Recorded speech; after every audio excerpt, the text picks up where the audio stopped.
sunt Bogdan și bine v-am găsit la un nou video. Astăzi o să ne jucăm Survival Games, pentru că de ce nu? Ăsta e un server de alpha Hypixel. Și da, seria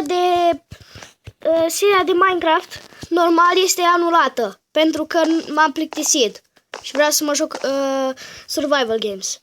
Deci, hai să începem.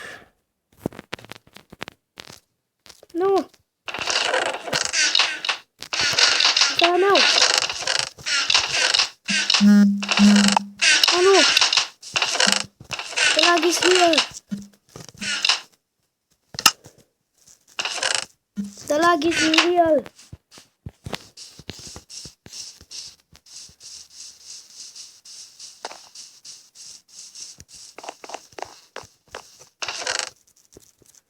Da. Este.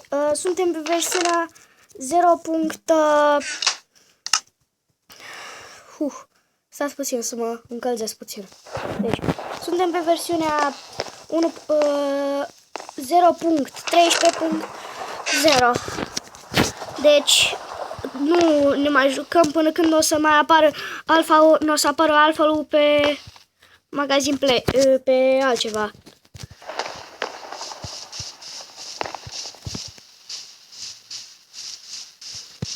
Oh, nu, nu. Nu, nu, nu, nu.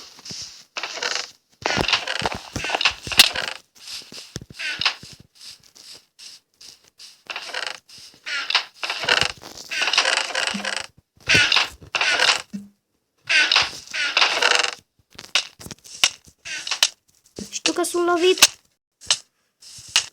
Da. Da.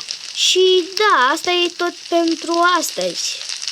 Vedem la următorul video, care tot asta fie tocmai că, da, am telefonul descărcat și de asta nu pot să fac video lungi.